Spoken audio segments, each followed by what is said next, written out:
はい、皆さんこんにちは、まゆです。お元気ですか？このチャンネルでは日本人の私が自然な日本語を英単語やイラストでフォローしながらお話をしています。少し難しく感じるかもしれないけど、最後までついてきてくださいね。皆さん、もうすぐ6月が終わりますね。早いですね。日本では梅雨が始まっていて、もうすごくジメジメしています。今日も雨なんですよね。雨がね、ザーザー降ってます。どこにも出かけられません。雨の日はね、髪の毛がね、私すごくうねるんですよね。私はくせ毛なので、ストレートではなくって、結構くねくねしてる髪の毛なんですね。今はこれセットしてるんだけど、すごくね、髪が広がりやすくて、朝の支度が大変な季節になったなって思っています。で、実はね、喉も痛めていました。日本の梅雨も春と夏の間にあるんですけど、こういうのをね、季節の変わり目って言います。だからこの季節の変わり目は少し体調をね、崩しやすいですよね。暑くなったり寒くなったり、温度調節が難しいからかなと思います。だから今週は喉をね、休ませていたので、少しだけ久しぶりの更新ですね。聞いてくれてありがとうございます。だから今回はね、少しマイクも近づけて撮っています。はい。さて、今日はね、まず大事なお知らせをさせてください。お便りボックスを作りました。はい。Google フォームになってます。で、なんでこれを作ったのかっていう、理由のお話をさせてね。経緯って言います。お便りボックスを作成した経緯をお話しします。で、私はね、よく耳で聞くコンテンツを楽しんでいます。前回1時間のポッドキャストの中でもご紹介したと思います。私が普段どんな YouTube を見ているのかとか、オーディブルとかね、そんなお話もしたと思います。で、日本人向けのポッドキャストっていうのをよく聞いているんですね。で、そうすると視聴者の皆さん、リスナーの皆さんにお便りとかでね、参加してもらう回ってよくありますよね。視聴者さんからお便りをもらったり、最近あったこととかをそこで紹介する、そういう回です。ラジオですね。で、私はね、よくそういうのを聞くんですね。ちなみに私が好きなラジオ、日本のポッドキャストは安住紳一郎の日曜天国っていうポッドキャストです。すごくね、ポッドキャストのランキングでもいつも上位にいる人気のチャンネルですね。で、安住紳一郎さんは日本のアナウンサーです。で、そこに女性のね、一緒にお話をするポッドキャスターの方が出てきて、2人で放送しています。で、やっぱりね、いろんな方の経験とかエピソードを聞けるのって結構面白いんだよね。あと日本に興味を持っている外国人の方が集うような掲示板とかチャンネルってなんかあんまりないですよね。ありますか？ある？私が知らないだけかな。なんか簡単にね、パッと私が軽く調べてみたんだけど、これが大きいサイトだなとか、これが有名なんだなって言えるようなもの、そういうのはね、あんまり見つからなかったんですね。あったら教えてください。でもみんなが抱くね、疑問とか不思議に思うこと、例えば日本語の勉強をしててちょっとやる気が持たないな、こんな時みんなどうしてるのかなとか、なんか悩むこと、そういうのって結構似てるところがあるんじゃないかなって思うんですね。だからそんなみんなのねこう少し共有の場にもなれたらいいなっていうので思いました。はい。だからね今私のチャンネルはおかげさまで7000人ぐらい登録者さんがいてくれています。で1万人に向けてねまず頑張っているところです。で最初はね1万人を達成したらこう1万人記念みたいなんでねこう募集したり質問動画を作ったりするのもいいのかなって思ったんだけど、なんか1万人になった時に意外と全然お便りが来ないぞみたいなこともあるのかなとか思ったので早めにちょっとスタートしました。はいでこのポッドキャストでねご紹介したいのでぜひ頑張ってね日本語で書いてみてください。間違ってても全く問題ないです。ひらがなでもいいです。で自信がなかったら AI をね使ってもらっても大丈夫です。だからこうちゃんと書かなきゃってかっこつけたりしないで日本語のアウトプットの練習だと思ってぜひいろいろ送ってください。でまずはねじゃあこの2つのテーマで今週は募集をしようかなと思います。で1つ目はまゆへの質問はい、私への質問ですね。何かありますか？でこれは私のことでもいいし日本についてのことでもいいです。例えば今日本で流行っているものって何ですかとか、あと例えば外国人の方にとっては日本人ってなんでいつもワールドカップの時にあんなにみんなゴミをこう綺麗に拾っていくのとかね、もうそんな素朴な疑問でも大丈夫です。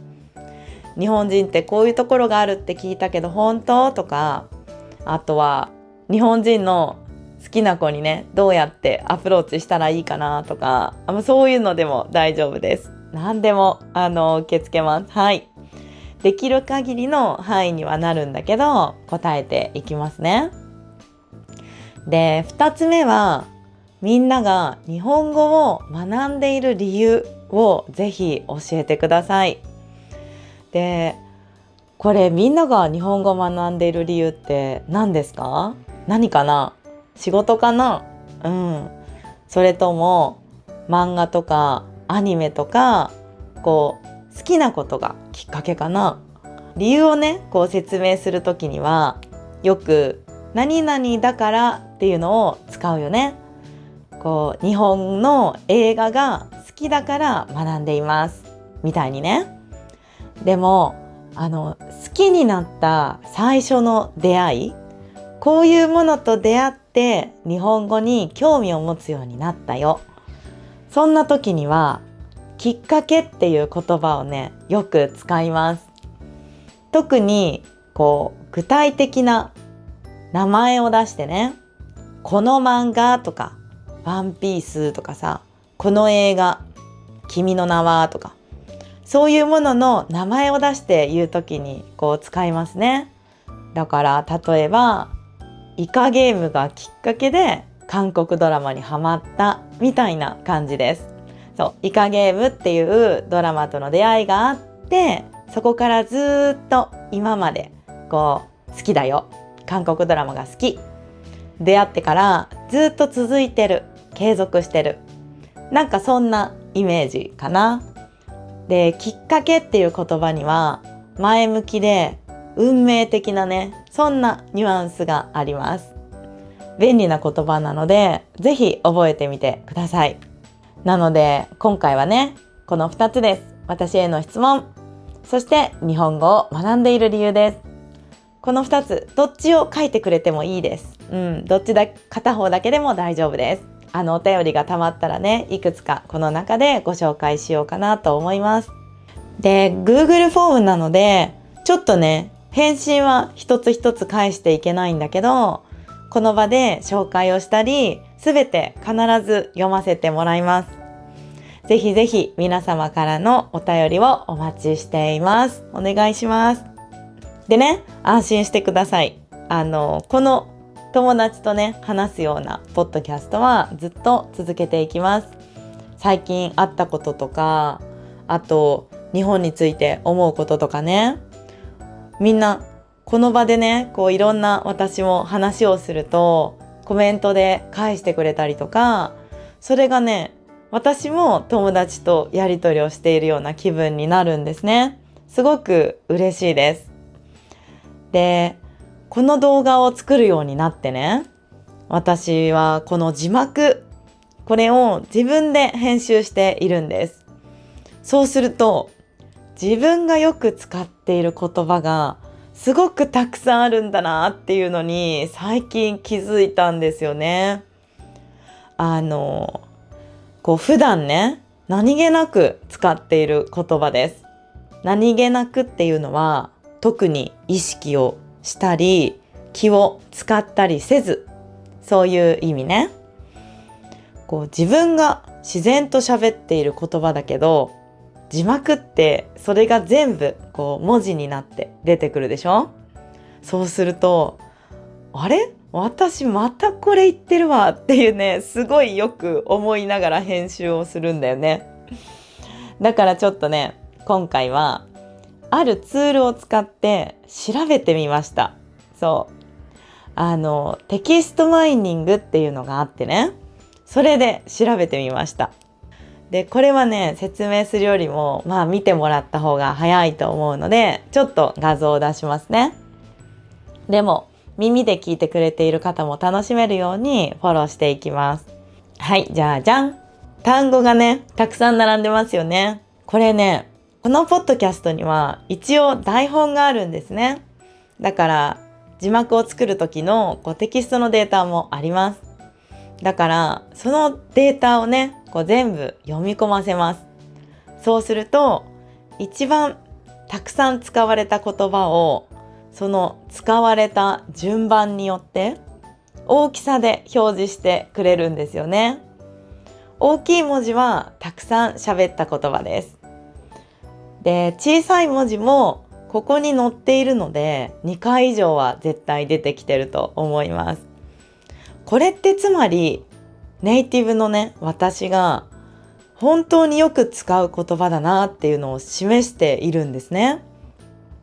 だって普段もうたくさん普通に話すみたいにして雑談をしてるでしょ？だからこの中にある単語を全部分かったら、理解して使いこなせるようになったら、すごく自然な会話ができるようになるんじゃないかなって、そんな風に思いました。だから今日ご紹介します。でもこのままだと少し見にくいんですよね。だからこれ便利なことにね、名詞、形容詞、動詞、それ以外っていうのでね、分けて出すことができるんです。だから一つずつフォーカスしてちょっと紹介していくね。じゃあまずは名詞です。名詞いきましょう。単語ですね、名詞。で、数がね、多いのでちょっと気になったものだけ言っていきます。まずはね、言葉ですね。これはわかるかな？言葉。これは私が単語とか言い回しを説明するときにすごく使っています。言葉っていう言葉ね。そう。さっきもそうだけど、例えばきっかけっていうのは前向きな気持ちや前向きの意味を含む言葉ですね、みたいに言いますよね。あとはあざますっていうのはありがとうございますを略した言葉ですね、とかね。こんな風に単語を説明するときにも使うし、挨拶とか言葉の言い回し、今もまた言いましたね、言い回しね、文章、そういうのを使うときにも使うんです。だからどっちも含んでいるので、いつもね、この言葉を使っています。はい、言葉、これが1位だと思います。はい、あとはね、ゴミとか家電、車、仕事、コンビニ、この辺はそれをテーマにしたお話をしたからですね。一度のポッドキャストの中でたくさん出てきたからだと思います。面白いなと思ったのがこの大丈夫かな、大丈夫。これも本当によく使いますよね。このね、大丈夫には実はいろんな顔があるよね。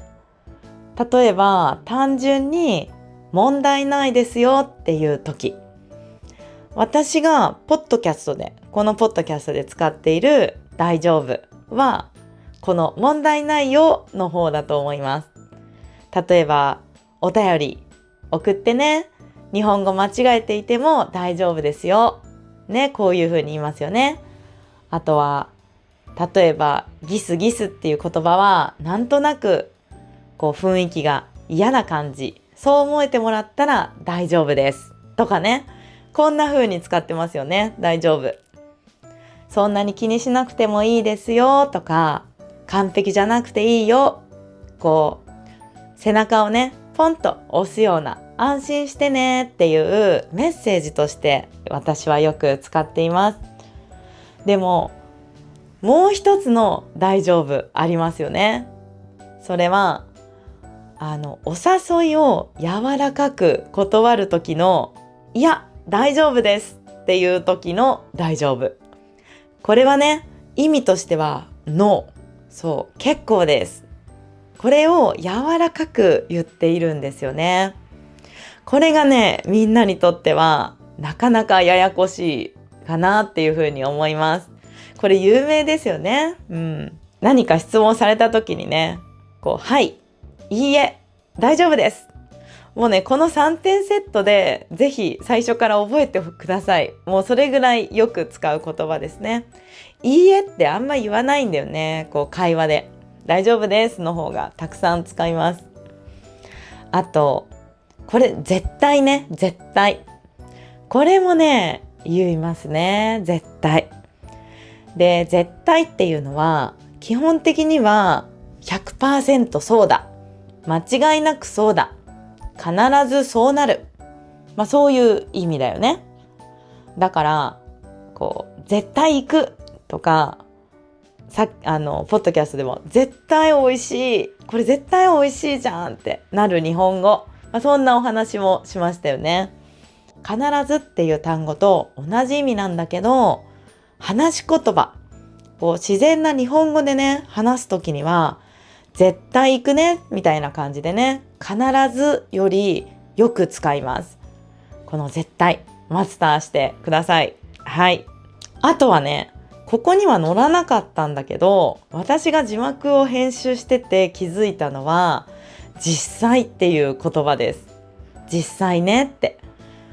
で、これはねすごい使ってるなって思いました。なんで載らなかったんだろう。名詞じゃないっていう扱いだったのかな。実際っていうのは本やインターネットで読んだ話ではなくって、自分で経験した話ですよっていう、こういう意味がね含まれている便利な言葉なんです。例えば日本は残業が多いと言われています。これは一般的な話だよね。でも実際私が働いていた会社は残業が多かったよっていうと、自分の経験を話していることが伝わります。だから会話でね、この実際っていうのはすごくよく使う便利な言葉なんです。これはね、私が体験した話なんだけどっていうよりもすごい短いですよね。実際ねって。だからぜひこれもねマスターして使ってみてください。はい。じゃあ次は動詞を見てみましょう。動詞ね。じゃん。ね。言う、見る、食べる、行く、思う、できる、買う。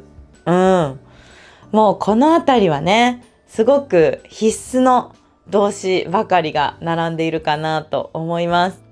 面白いなと思ったのは、このちゃうかなこれちゃうって何って感じだよね。ちゃう。で、これはね、なんだろうと思ったら、何々しちゃうっていう形で使っていました。教科書で習うのは、何々してしまうだと思います。例えば、寝坊した時にね、寝過ごしてしまった、寝てしまった、食べてしまった、つい食べ過ぎた。そういう時の表現だよね。何々してしまう。でも、私たちがね、日常会話で話す時には、これがね、食べちゃったとか、食べちゃうとかね、寝ちゃったとか、そういう風にね、短く変化するんですよね。この何々しちゃうっていうのには、大きく分けて2つのニュアンスがあるかなと思います。で、1つ目は、やってしまったっていう気持ちですね。後悔とか、残念な気持ちかな。でも、ちょっと軽い感じ。少し後悔した。ちょっとだけなんか反省してるかな。こんな意味ですね。また夜更かししちゃったなとか、ちょっとついつい飲みすぎちゃったとかね。ついついやってしまった。なんかそんな時にこのちゃうを使いますね。で、もう一つの使い方は、それとまた全然違うんです。なんでしょう？なんだと思う？これはね、楽しみにしている気持ちとか、あと親しみを込めるときだね。今度ここ行っちゃう？とか、今度ここ行ってみる？っていう意味ですね。でもそれを今度ここ行っちゃう？って言うと、ちょっとワクワクする感じになるんですね。あと、これ買っちゃおうかな？とかね。これもワクワクする気持ちがちょっと入ってますよね。今の私だったら iPhone がね、次値上げされるってニュースになったので、日本で次の iPhone が値上げされる。じゃあもう今のうちに買い替えちゃおうかなとかね。そういう時にこのちゃうってすごい使うんですね。しちゃう。そう。なんかね、買ってしまおうかなとか言うとね、ちょっと硬くて重たいんですね。でも軽やかで、なんだか自分の気持ちに素直になれるような、そんな響きがあります。何々しちゃった。何々しちゃう？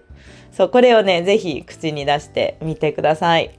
より日本人の会話に近い、自然な響きになると思います。あとね、唯一この中で丁寧な言葉がありますよね。どれでしょう？どれかな？そう。くださるだね。くださるです。これはおそらく私がいつも聞いてくださってありがとうございますとか、メッセージを送ってくださってありがとう。こういうふうに感謝を伝えたいときによく使っている言葉です。そう。何々してくれてありがとう。これを少しもっと丁寧に言っている言い方なんですね。だから友達とか家族が何かしてくれた時には何々してくれてありがとうって言います。でもさらにね、少し丁寧に伝えたい相手には何々してくださってありがとうっていう風に言うんですね。こういうポッドキャストみたいに一人の人がね、大多数の皆さんにお話をする時にも感謝の気持ちを込めて何々してくださってっていうことがとても多いです。丁寧な日本語ってすっごくきっと難しいと思うんだよね。でも、例えばね、みんなが勉強が進んでちょっと上級者になってきて丁寧な言葉もちょっと学んでみようかなと思った時には、ぜひこの何々してくださってこれをね、一番最初に覚えるとすごく感謝を伝える時に役立つかなと思います。はい、以上がね、じゃあ動詞でした。じゃあ次は形容詞ですね。形容詞は、いいね。それから大きいね。あと、暑い。これもね、よく話すよね。そう、汗がさ、だらだら出るよとか、日本の夏は本当に暑いんだよとかね。あと、クーラーが効いてない暑いとか、もうこういう話いっぱい多分私してるので、ここに出てきたのかなと思います。それから、安い。これは値段の話をするときによく言うよね。安い。お給料とかもそうだし、あと物価もそうですよね。そう、物価もそう。あと、家電を少しでも安く買いたいよね、みたいな。そんな話もしましたね。そう、安いっていうのはすごく生活にね、こう密着した生活と隣り合わせの言葉だなと思います。だから雑談をするときに本当によく出てきますね。あとは楽しい、美味しい、すごい、もうこれはさ、嬉しい感情の3点セットって感じだね。そう、これだけ覚えたらもうなんか旅行できちゃう気がするよね。こう、楽しい、美味しい、わーすごいみたいな。で、さらにね、この嬉しいまで入ったら、もうね、プラスの感情っていうのはほぼ人に伝えられると思います。そう。それから難しい。ね、これ難しいよね。日本語。そう、日本語って本当に難しい言語だと思います。ね、これもよく使うよね。それから辛い。これ辛いね。これ辛いって読むんだけど、辛いっていうのは辛かったことをどう乗り越えるかっていうお話をしたからだと思います。はい、こんな感じでしたね。どうですか？最後ね、これその他っていうのがあったから、私これその他ってなんだろうと思って見てみたら、見てこれ。ね、うわー、お疲れ様です。なるほど、ありがとう。もうこれ全部めっちゃ言ってますね。言ってます。もうこれなんなら普段の会話でもすごい言ってるんだと思います。なんかこのその他っていう項目だけね、すごくありのままの私、素の私が出たような結果になりました。はい。ね、で、このうわーってね、これすごい言うんですね。で、多分これはうわーびっくりしたみたいな、こうわーおみたいな感じで言ううわーもあるんですけど、これ多分音声の認識でね、こうブワーっていう日本語をうわーって認識してるのもあるんじゃないかなってちょっと思いました。そう、ブワーで、実はこれかなり前にね、オノマトペは大事だよっていう動画を作りました。この中で日本人のための面白く話す方法っていう本があるんですね。その本の中で一番使える、一番役に立つ、何にでも使えるオノマトペがブワーっていう言葉ですって書いてあったんですよ。で、確かにそうなんですよね。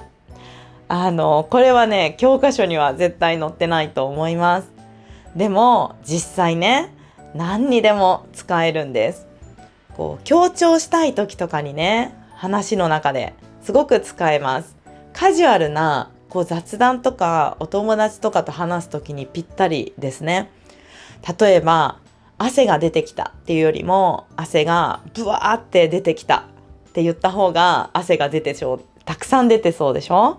それからコンサート会場はブワーってすごい人だったとか、あともう遅刻しそうで駅までブワーってダッシュしたんだけどさみたいな、そういうね、話の中にこう臨場感って言うんだけど、話を盛り上げたいときね、それを表現したいときにとにかく使えます。雨がブワーって降っててとか、もうね、何にでも使えるんですね。それから感動した時にもね、使えます。